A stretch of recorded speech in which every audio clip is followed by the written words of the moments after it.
ಈ ಹಂತಕ್ಕೆ ನಾನು ಇನ್ನೂ ಕೂಡ ಈ ಮಾಸ್ಕ್ ಮ್ಯಾನ್ ಮುಸ್ಕುದಾರಿ ದೂರುದಾರನ ಬಗ್ಗೆ ಪ್ರಶ್ನೆ ಕೇಳಬೇಕು, ಈಗ ಆಗ್ತಾ ಇರುವ ತನಿಖೆ ಬಗ್ಗೆ ಪ್ರಶ್ನೆ ಕೇಳಬೇಕು. ಆದ್ರೆ ಅದಕ್ಕಿಂತ ಮುಂಚೆ ಸೌಜನ್ಯ ಪರ ಯಾರೆಲ್ಲ ನ್ಯಾಯಕ್ಕಾಗಿ ಆಗ್ರಹಿಸುತ್ತಿದ್ದಾರೆ ಅವ್ರಿಗೆ ಬೇಕಾಗಿರೋದು ಆ ಹೆಣ್ಣು ಮಗಳಿಗೆ ನ್ಯಾಯ ಅಲ್ಲ, ಬದಲಾಗಿ ಧಾರ್ಮಿಕ ಶ್ರದ್ಧಾ ಕೇಂದ್ರವನ್ನ ಅಟ್ಯಾಕ್ ಮಾಡ್ತಿದ್ದಾರೆ ಅನ್ನೋ ಆರೋಪ. ನಮ್ ಜೊತೆ ಲೈವ್ ಆಡಿಯನ್ಸ್ ಇದ್ದಾರೆ, ಅವರಿಂದ ಇದ್ರ ಬಗ್ಗೆ ಏನಾದ್ರೂ ಪ್ರಶ್ನೆ ಇದೆಯಾ, ಅವರ ಒಪಿನಿಯನ್ ಏನು, ಇದನ್ನ ಕಲೆ ಹಾಕೋ ಪ್ರಯತ್ನ ಮಾಡ್ತೀನಿ. ಸೌಜನ್ಯ ಕೇಸ್ ಆಗಿ 13 ವರ್ಷ ಆಯ್ತು.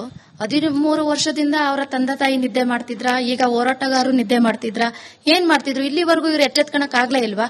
ಈಗ ಸೌಜನ್ಯ ಕೇಸ್ ಇಟ್ಕೊಂಡು ಅವ್ರ ತಂದೆ ತಾಯಿ ದುಃಖ ಆಗ್ತಿದ್ಯಾ ಏನೂ ಗೊತ್ತಿಲ್ಲ. ಮಧ್ಯಂತರದಲ್ಲಿ ಜನ ಹಣ ಮಾಡ್ಲಿಕ್ಕೆ ಹೊರಟಿದಾರ, ಏನ್ ಮಾಡ್ತಿದ್ದಾರೆ, ಮೀಡಿಯಾಗೆ ಹೋಗ್ತಾ ಇದಾರೆ, ನ್ಯಾಯದ ಪರ ಹೋರಾಡ್ತಾ ಇಲ್ಲ, ನ್ಯಾಯ ಸಿಗ್ಬೇಕಂತ ಹೇಳ್ತಾ ಇಲ್ಲ. ಸೌಜನ್ಯ ಕೇಸು ಹಣ ಗುಂಡಿ ಹಗಿಬೇಕು, ಬುರ್ಡೆ ತೆಗಿಬೇಕು, ನೋಡ್ಬೇಕು, ಟೆಸ್ಟಿಗೆ ಕೊಡ್ಬೇಕು.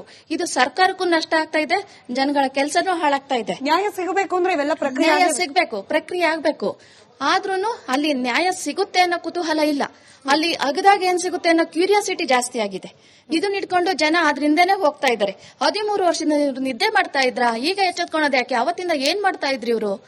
ಈಗ ಒಂದು ಸೌಜನ್ಯಕ್ಕಿಂತ ಹೆಚ್ಚಾಗಿ ಈಗ ನಡೀತಿರೋ SIT ತನಿಖೆ ಬಗ್ಗೆ ಮಾತನಾಡ್ತಿರ್ತೀನಿ, ಬರ್ತೀನಿ ಅಲ್ಲಿಗೆ.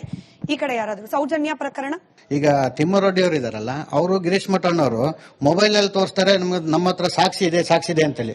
ಇಷ್ಟು ವರ್ಷದಿಂದ ಯಾಕೆ ಅವ್ರ ಸಾಕ್ಷಿನ ರಿಲೀಸ್ ಮಾಡಿಲ್ಲ? ಮೇನ್ ಪ್ರಶ್ನೆ ತಿಮ್ಮರೊಡ್ಡಿಗೆ ಮತ್ತೆ ಗಿರೀಶ್ ಮಠಣ್ಣ ಅವರಿಗೆ ಬರೇ ಮೊಬೈಲ್ ಅಲ್ಲಿ ತೋರಿಸ್ತಾರೆ ನಮ್ಮ ಹತ್ರ ಸಾಕ್ಷಿ ಇದೆ ಅಂತ ಹೇಳ್ಬಿಟ್ಟು. ಈಗ SIT ಗಾರು ಕೊಡ್ಬೋದಲ್ವಾ? ಇಲ್ಲಾಂದ್ರೆ ಅವರು ಯಾರು ನ್ಯಾಯಾಧೀಶರಿಗೆ ಕೊಡ್ಬೋದಿತ್ತಲ್ಲ. ಯಾಕೆ ಅದನ್ನ ಬರೇ ಅದು ದುಡ್ಡು ಮಾಡೋದಕ್ಕೋಸ್ಕರ ಅವ್ರು ಹೇಳ್ತಾ ಇದಾರೆ. ಇದನ್ನ ಮುಂದೆ ವರ್ಷ ಎಳೆದಂಗೆ ಇವರಿಗೆ ದುಡ್ಡು ಜಾಸ್ತಿ ಬರ್ತದೆ, ಬೇರೆ ಕಡೆಯಿಂದ ದುಡ್ಡು ಜಾಸ್ತಿ ಬರ್ತಿದೆ. ಯಾಕಂದ್ರೆ ನಮ್ಮ ಶ್ರದ್ಧಾ ಕೇಂದ್ರದ ಮೇಲೆ ಅವರು ಹೋರಾಟ ಮಾಡ್ತಾ ಇದ್ದಾರೆ. ಅದು ತಿಮ್ಮರೊಡ್ಡಿ ಅವರು ಹೇಳ್ತಾ ಇದ್ದಾರೆ, ಧರ್ಮಸ್ಥಳಕ್ಕೆ JCB ನುಗ್ಸ್ತೀನಿ ಅಂತೇಳಿ. ಹಿಂದೂ ಸಮಾಜ ಯಾವತ್ತೂ ಅವರು ಹಿಂದೂ ಪರ ಕಾರ್ಯಕರ್ತನೇ ಅಲ್ವೇನ್ರಿ? ಅವರು ಹೋರಾಟ ಮಾಡ್ತಿರೋದು ಹಿಂದೂ ಹೆಣ್ಮಕ್ಳಿಗೋಸ್ಕರ. ಹೌದು, ನಾವು ಸೌಜನ್ಯ ಪರನೇ ಇರೋದು. ಆದ್ರೆ ಅವರೊಂದು ಡಿಬೇಟ್ ಅಲ್ಲಿ ಹೇಳಿದ್ದಾರೆ, JCB ನುಗ್ಸ್ತೀವಿ ನಾವು ಧರ್ಮಸ್ಥಳಕ್ಕೆ ಅಂತ ಹೇಳ್ಬಿಟ್ಟು. ಹಾಗಾದ್ರೆ ಅವರು ಹಿಂದೂನ ಏನು? ಈ ಪ್ರಶ್ನೆ ಬಹುಶಃ ನಾವು ಅವ್ರಿಗೆ ವೈಯಕ್ತಿಕವಾಗಿ ಕೇಳ್ಬೇಕು, ಅವ್ರು ನಮ್ ಸ್ಟುಡಿಯೋದಲ್ಲಿ ಇಲ್ಲ. ಬಟ್ ನಾನು ಇದನ್ನ ಬಾಲನ್ ಸರ್ಗೆ ಈ ರೀತಿ ಕೇಳ್ತೀನಿ. ಬಾಲನ್ ಸರ್, ನಿಮಗೂ ತಿಮ್ಮರೋಡಿ ಅವರಿಗೂ ಮಟ್ಟಣ್ಣನವರಿಗೂ ಸಂಪರ್ಕ ಸಂಬಂಧ ಇದೆಯಾ ಇಲ್ವಾ? ಅವ್ರನ್ನ ನಾನು ನೋಡೇ ಇಲ್ಲ, ಮಾತಾಡಿಲ್ಲ, ನೋಡೇ ಇಲ್ಲ. ಟಿವಿನಲ್ಲಿ ಕೂಡ ಇಲ್ಲ. ಟಿವಿನಲ್ಲಿ ಅವ್ರನ್ನ ನೋಡಿದಾಗ ಈಗ ಅವ್ರನ್ನ ಬಂದು ನಿಂತ್ಕೊಂಡ್ರೆ ಅವ್ರನ್ನ ಕಂಡಿಡಿಯಕ್ಕಾಗಲ್ಲ. ನಿಮ್ಮಿಂದ ಕ್ಲಾರಿಫಿಕೇಶನ್ ಬೇಕು. ನೀವು ಹಾಗೆ ಈಗ ಯಾರು ಮುಸುಕುದಾರಿ ದೂರುದಾರ ಬಂದಿದ್ದಾನೆ, ಆತ ತಿಮ್ಮರೋಡಿ ಅವರು ಹಾಗೆ ಮಟ್ಟಣ್ಣನವರ್, ನೀವೆಲ್ಲರೂ ಕೂಡ ಒಂದು ಗ್ಯಾಂಗ್. ಜೊತೆಗೆ ಆ AI ವಿಡಿಯೋ ಮಾಡ್ತಿರುವ ಯೂಟ್ಯೂಬರ್ ಕೂಡ ನಿಮ್ಮ ಗ್ಯಾಂಗ್ ನ ಸದಸ್ಯ, ಹೀಗೆ ಆರೋಪ ಇದೆ.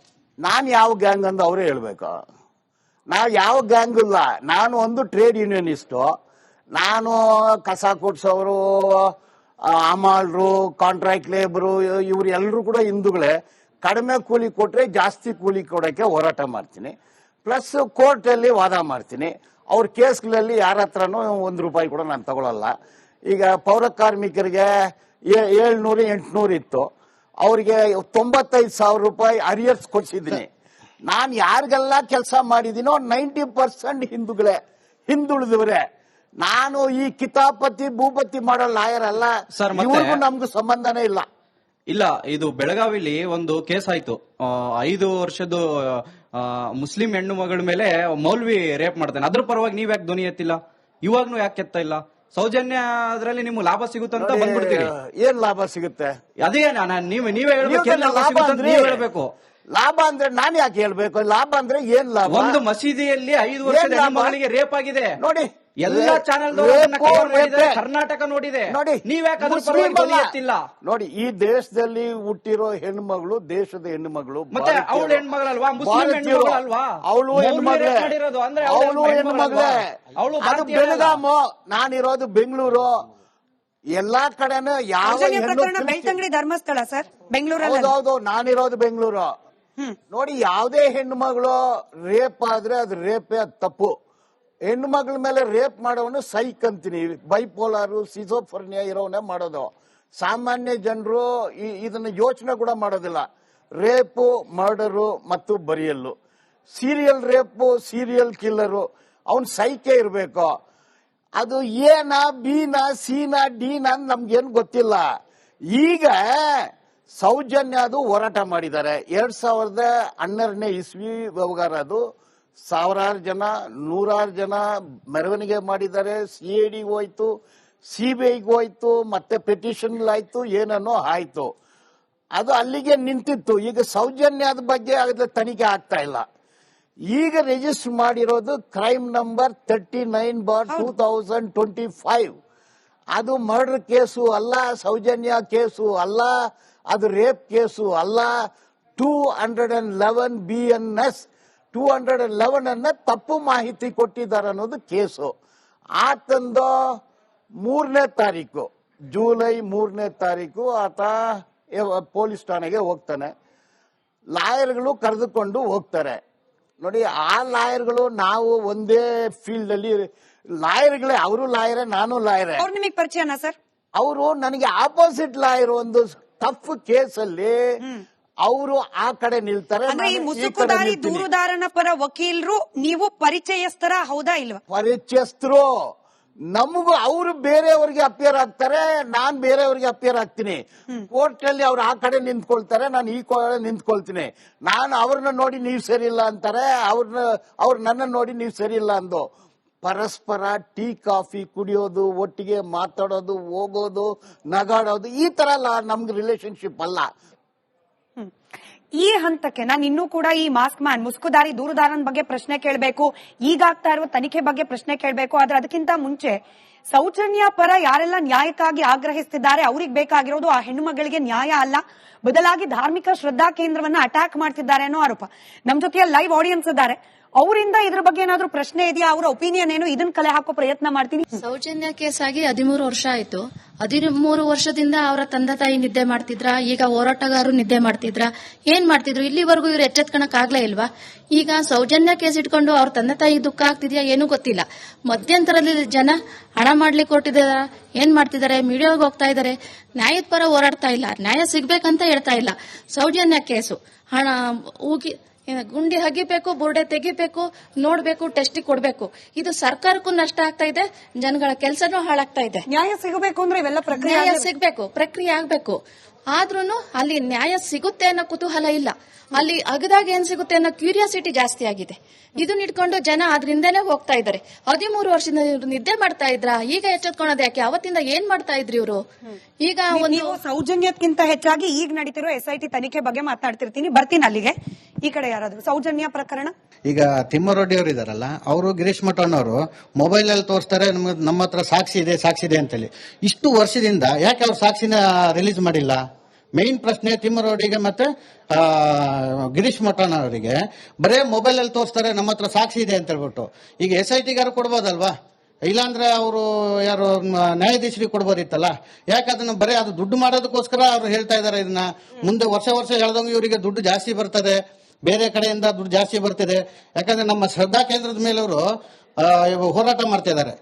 ತಿಮ್ಮರೊಡ್ಡಿ ಅವರು ಹೇಳ್ತಾ ಇದ್ದಾರೆ, ಧರ್ಮಸ್ಥಳಕ್ಕೆ JCB ನುಗ್ಸ್ತೀನಿ ಅಂತೇಳಿ. ಹಿಂದೂ ಸಮಾಜ ಯಾವತ್ತೂ ಅವರು ಹಿಂದೂ ಪರ ಕಾರ್ಯಕರ್ತನೇ ಅಲ್ವೇನ್ರಿ? ಅವರು ಹೋರಾಟ ಮಾಡ್ತಿರೋದು ಹಿಂದೂ ಹೆಣ್ಮಕ್ಳಿಗೋಸ್ಕರ. ಹೌದು, ನಾವು ಸೌಜನ್ಯ ಪರನೇ ಇರೋದು. ಆದ್ರೆ ಅವರೊಂದು ಡಿಬೇಟ್ ಅಲ್ಲಿ ಹೇಳಿದ್ದಾರೆ, JCB ನುಗ್ಸ್ತೀವಿ ನಾವು ಧರ್ಮಸ್ಥಳಕ್ಕೆ ಅಂತ ಹೇಳ್ಬಿಟ್ಟು. ಹಾಗಾದ್ರೆ ಅವರು ಹಿಂದೂನ ಏನು? ಈ ಪ್ರಶ್ನೆ ಬಹುಶಃ ನಾವು ಅವ್ರಿಗೆ ವೈಯಕ್ತಿಕವಾಗಿ ಕೇಳ್ಬೇಕು, ಅವ್ರು ನಮ್ ಸ್ಟುಡಿಯೋದಲ್ಲಿ ಇಲ್ಲ. ಬಟ್ ನಾನು ಇದನ್ನ ಬಾಲನ್ ಸರ್ಗೆ ಈ ರೀತಿ ಕೇಳ್ತೀನಿ. ಬಾಲನ್ ಸರ್, ನಿಮಗೂ ತಿಮ್ಮರೋಡಿ ಅವರಿಗೂ ಮಟ್ಟಣ್ಣನವರಿಗೂ ಸಂಪರ್ಕ ಸಂಬಂಧ ಇದೆಯಾ ಇಲ್ವಾ? ಅವ್ರನ್ನ ನಾನು ನೋಡೇ ಇಲ್ಲ, ಮಾತಾಡ್ಸಿಲ್ಲ, ಮಾತಾಡಿಲ್ಲ, ನೋಡೇ ಇಲ್ಲ. ಟಿವಿನಲ್ಲಿ ಕೂಡ ಇಲ್ಲ. ಟಿವಿನಲ್ಲಿ ಅವ್ರನ್ನ ನೋಡಿದಾಗ ಈಗ ಅವ್ರನ್ನ ಬಂದು ನಿಂತ್ಕೊಂಡ್ರೆ ಅವ್ರನ್ನ ಕಂಡಿಡಿಯಕ್ಕಾಗಲ್ಲ. ನಿಮ್ಮಿಂದ ಕ್ಲಾರಿಫಿಕೇಶನ್ ಬೇಕು. ಓಕೆ. ನೀವು ಹಾಗೆ ಈಗ ಯಾರು ಮುಸುಕುದಾರಿ ದೂರುದಾರ ಬಂದಿದ್ದಾನೆ, ಆತ ತಿಮ್ಮರೋಡಿ ಅವರು ಹಾಗೆ ಮಟ್ಟಣ್ಣನವರ್, ನೀವೆಲ್ಲರೂ ಕೂಡ ಒಂದು ಗ್ಯಾಂಗ್.